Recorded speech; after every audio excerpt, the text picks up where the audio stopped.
Orang ini lemah seperti siput. Dia bahkan tidak bisa membuka jendela mobil. Tapi, dia memiliki hati yang hangat. Orang tua tampaknya dalam kesulitan. Dia segera membantu orang tua itu. Kemudian, seorang wanita tua mendatanginya, dan dia melewati tangannya di atas matanya. Petir segera menyambar di matanya. Dia kembali ke mobil. Dia hendak membuka jendela mobil. Tetapi, gagangnya patah. Saat itu, dia bilang dia merasakan akan hujan.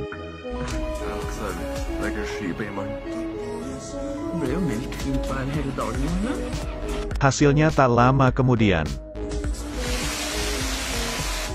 Nama anak laki-laki ini adalah Mane. Hari pertama, mereka pindah ke kota kecil ini.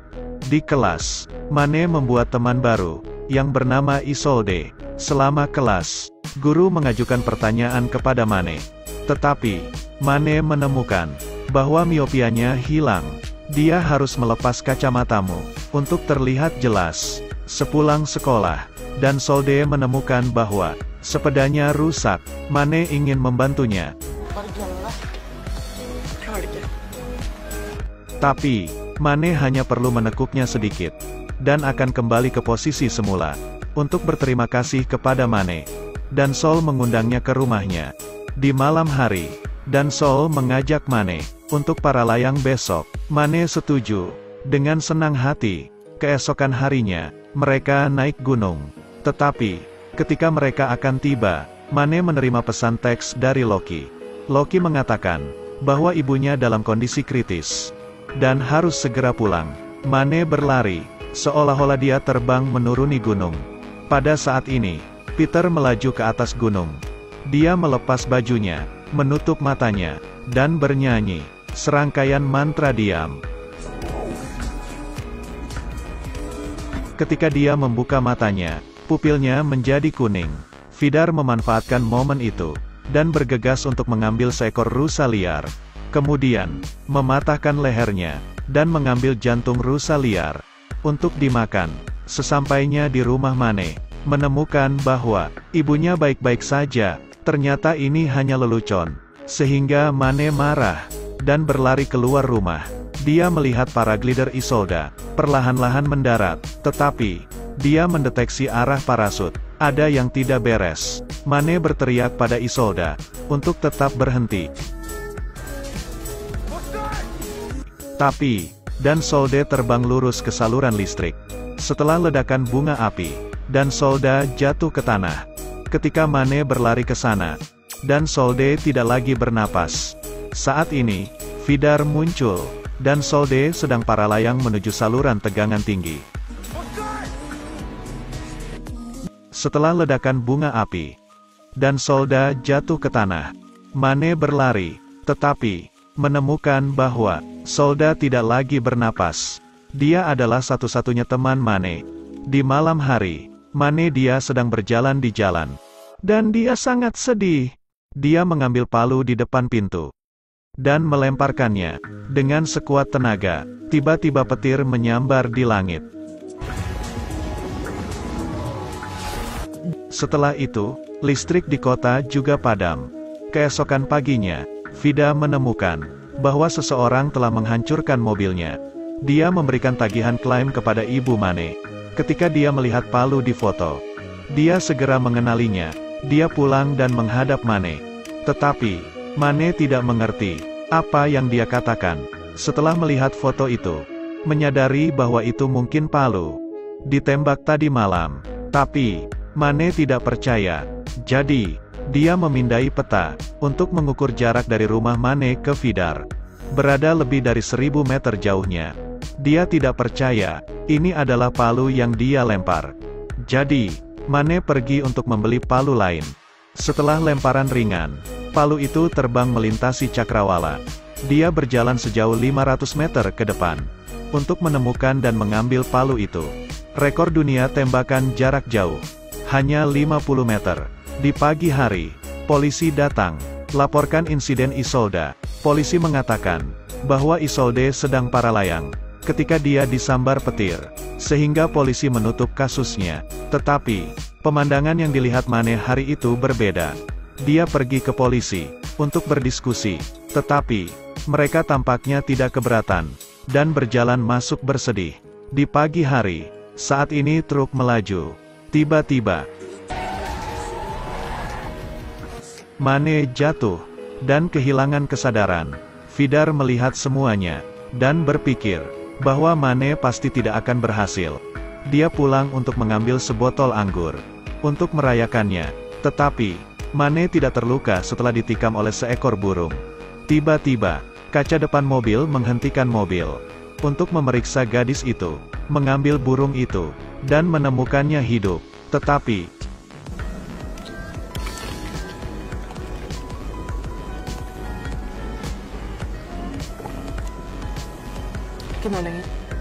kemudian pada malam hari, Mane diundang ke rumah Vidar. Keluarga Hutul kaya, mereka ingin belajar lebih banyak tentang Mane. Karena manusia tidak dapat melakukan itu. Setelah ditabrak truk, dia tidak terluka. Mereka membuat Mane mabuk, untuk menginterogasinya. Tetapi, Mane minum terlalu baik. Saat ini Vidar mengeluarkan segelas anggur. Dan madu yang berharga. Ini adalah anggur yang Protos berutang di pada zaman kuno. Manusia tahan untuk minum anggur ini. Tetapi, ketika Mane selesai minum, dia menjadi lebih bersemangat. Dia mengambil kapak, dan melemparkannya ke sasaran. Tiba-tiba, bir itu terbelah, menjadi banyak bagian-bagian. Tampaknya anggur madu ini berhasil. Pada saat ini, Ran mengucapkan kata-kata buruk kepada Mane.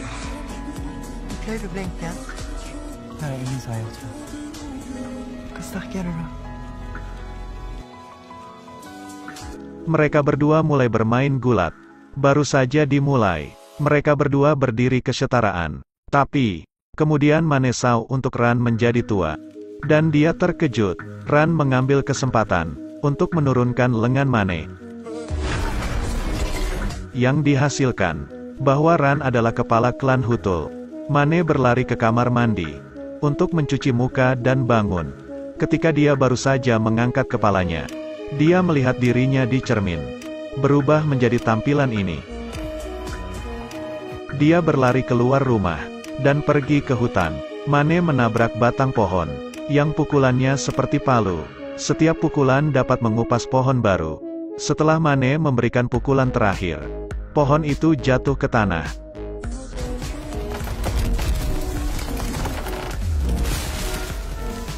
Tetapi, tangannya tidak terluka. Mane pergi ke sekolah untuk tes kecepatan.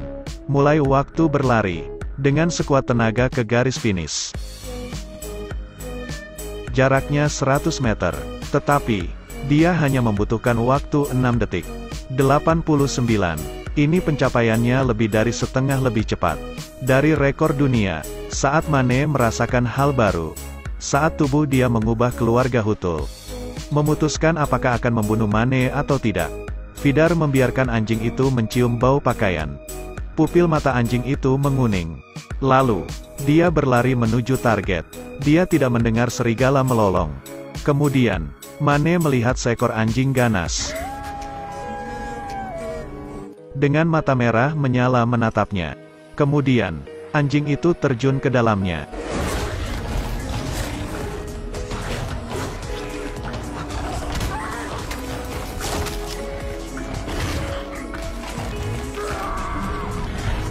Pada akhirnya, Mane membunuh anjing itu. Binder berlari untuk menemukan. Semuanya terlambat. Dia melihat tubuh anjing kesayangannya. Dan marah. Ingin membunuh Mane. Tetapi, Ran menghentikannya. Dan menawarkan untuk berurusan dengan Mane. Dengan persetujuan. Dengan aturan. Mane menemukan telepon Isolde. Ternyata sebelum Isolde terbang, dia menemukan terowongan. Mane menelusuri lokasi di video. Ke terowongan itu, dia menemukan pintu besi, dan memecahkan kunci. Mane ditemukan di sini, diisi dengan kotak besi limbah kimia. Dari perusahaan Vidar, masuk ke dalam tempat. Ini adalah kota pasokan. Air limbah ini akan mengikuti aliran air ke makanan orang. Mane menelepon polisi untuk memeriksa. Tiba-tiba, Vidar sudah menunggu.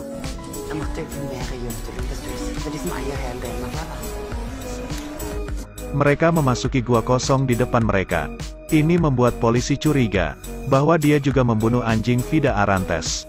Semua polisi percaya bahwa Mane memiliki masalah mental, sehingga sekolah memaksanya untuk keluar. Sejak itu, Mane menjadi ibu yang tidak dapat dipulihkan. Membawanya berobat ke rumah sakit jiwa. Mane memberitahu dokter bahwa dunia akan segera berakhir, dan dia pahlawan. Dokter menentukan bahwa Mane menderita skizofrenia paranoid, dan meresepkan obat untuk diminum. Pada saat inilah, Mane melihat kotak besi. Sebelum dia membawa kotak besi itu ke polisi. Kali ini, Vidar diselidiki oleh polisi, karena diekspos. Dia sangat marah, sehingga dia memutuskan untuk berperang dengan Mane. Vida mengambil Mane dengan tangan kosong. Tepat saat dia akan merobeknya, ribuan sambaran petir menimpa jantung Mane.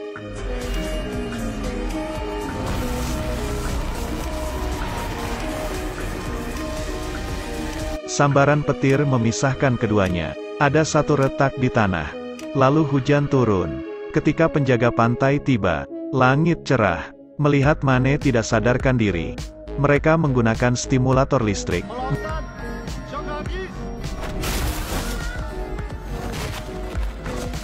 Mane bangun, tetapi penjaga pantai itu dalam kondisi kritis. Dia mendekati Vidar. Vidar membuka matanya dan meraih leher Mane.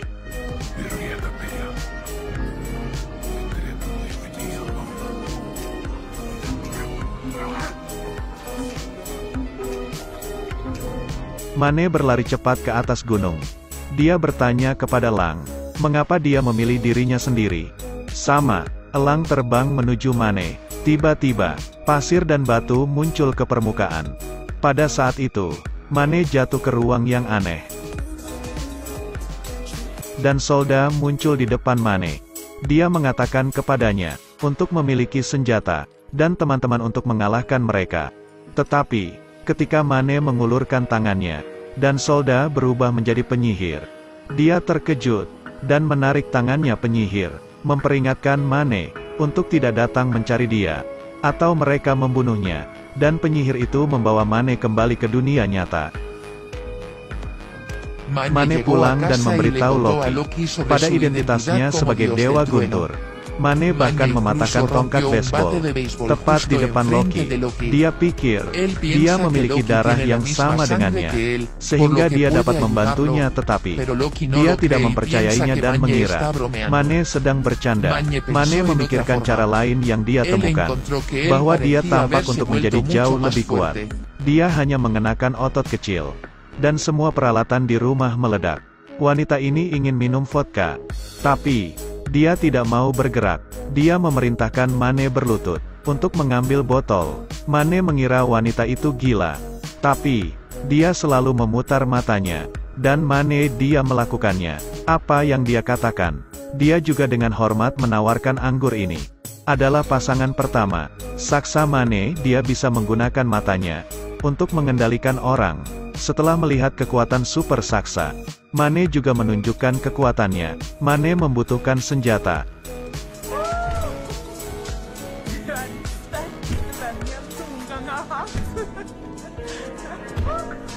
Jadi, dia membawa Saksa ke toko pandai besi. Dan Saksa memerintahkan pandai besi untuk membuat palu Dewa Guntur. Pandai besi itu dikendalikan oleh Saksa, dan setuju untuk menyelesaikannya besok. Saat ini, Ibu Mane membawakan Vidar, persembahan yang besar. Ternyata Loki adalah anak Vidar. Ini berita yang membuat Mane kehilangan keinginannya, yang berarti Loki bisa menjadi musuh. Tetapi, sekarang bukan waktunya untuk memikirkan hal ini. Mane membawanya ke gunung. Dia melemparkan palu. Tetapi, itu tidak masalah. Bagaimana dia dipanggil oleh palu? Dia tidak memberi tanda untuk kembali. Dia harus berjalan untuk menemukannya. Tetapi, Mane masih tidak mengerti.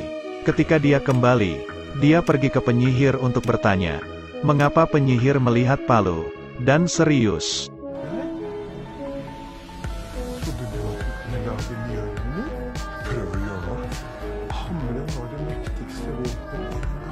Di sini manusia, tetapi, kemudian, di luar datang tangisan burung gagak. Sang penyihir merasa ada yang tidak beres. Dalam sekejap dia pergi ternyata. Ran menemukan Mane, dan dia tidak berniat memaafkan penyihir. Dia datang dengan busur sihir lamanya. Setelah penyihir mencium cincin itu, dia berubah menjadi elang, dan terbang ke langit. Tetapi Ran membidik, dan kemudian elang itu pergi. Lalu, terkena panah dan jatuh ke tanah. Penyihir berubah menjadi bentuk manusia. Dia memberikan kalung itu kepada seorang lelaki tua bermata satu. Kemudian, dia jatuh ke tanah. Ketika Mane tiba, sudah terlambat. Dia hanya bisa melihat penyihir itu berubah menjadi abu di tangannya.